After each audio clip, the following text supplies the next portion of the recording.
नमस्कार किसान मित्र,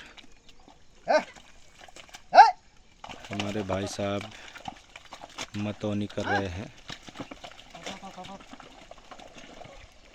आप देख सकते हो कि हमारे इधर आज भी अगर मतौनी होती है तो बैल आधारित ही मतौनी किया जाता है। ट्रैक्टर से बहुत ही कम किसान मतौनी करते हैं मित्र, क्योंकि ट्रैक्टर में क्या रहता है कि हमारे इधर ट्रैक्टर का पैठा के पैठा बन जाता है, बराबर मिट्टी नहीं हो पाती है कांदू। उसके वजह से हमारे यहाँ ट्रैक्टर से तो जुताई करवा लेते हैं, लेकिन धान की रोपाई करते समय हमारे यहाँ के किसान मित्र क्या करते हैं कि बैल और आधारित ही रोपा लगाई करते हैं, क्योंकि इसमें क्या रहता है मिट्टी बहुत ही नरम हो जाती है बैल आधारित खेती से। और ट्रैक्टर आधारित खेती से क्या होता है कि मिट्टी बहुत ही ठोस हो जाती है।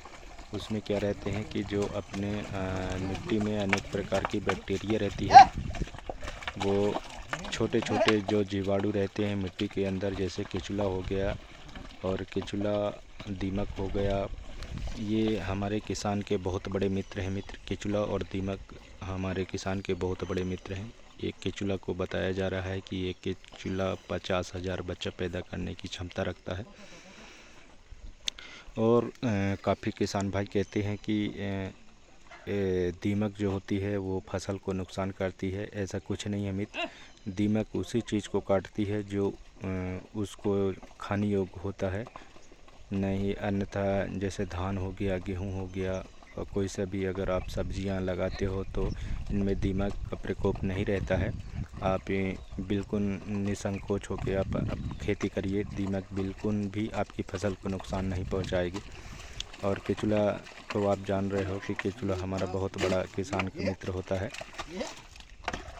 भारी भरकम ज़मीन में ट्रैक्टर से जुताई करने से या मतौना करने से क्या होता है कि हमारे जो केचुला होता है, किसान का मित्र होता है, वो बहुत भारी संख्या में नुकसान हो जाते हैं, क्योंकि वो उतनी भारी भरकम ट्रैक्टर से जब वो दबाव घर्षण करते हैं तो हमारे ज़मीन का भी काफ़ी नुकसान हो जाता है। और जिस प्रकार से किसान भाइयों को ज़मीन बिल्कुल नरम चाहिए, उस प्रकार से ज़मीन नरम नहीं हो पाती है। और बैल आधारित खेती करने से क्या होता है मित्र कि हमारी जो मिट्टी बिल्कुल नरम रहती है, भुरभुरी सी रहती है, जो जिसमें रोपा लगाया जाता है तो वो पूरी तरह मुलायम रहती है। रोपा लगाने में कोई दिक्कत नहीं होती है, क्योंकि वो बैल आधारित खेती होती है, बिल्कुल नरम मिट्टी बन जाती है। उसका मैं बता दें मित्र कि बिल्कुल मिट्टी में पुलाव सा बन जाता है। इसलिए हमारे यहाँ के किसान भाई बैल आधारित ही खेती करते हैं। और अधिकतर जब धान की मतौनी करते हैं तो रोपा लगाने के लिए तो हमारे किसान भाई ये बैल से ही खेती करते हैं, मतौना करते हैं। जो भी खेती हमारे धान की खेती होती है वो बैल आधारित ही होती है मित्र। आप देख सकते हो किस प्रकार से ये भी डिंगरा ये जुताई करके और इसमें मतौनी कर रहे हैं।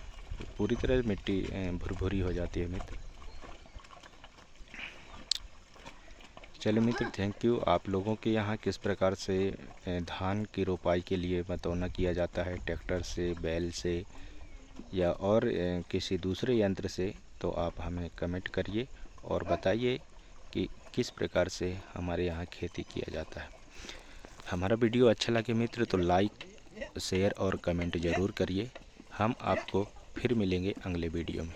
थैंक यू, धन्यवाद, नमस्कार किसान मित्र।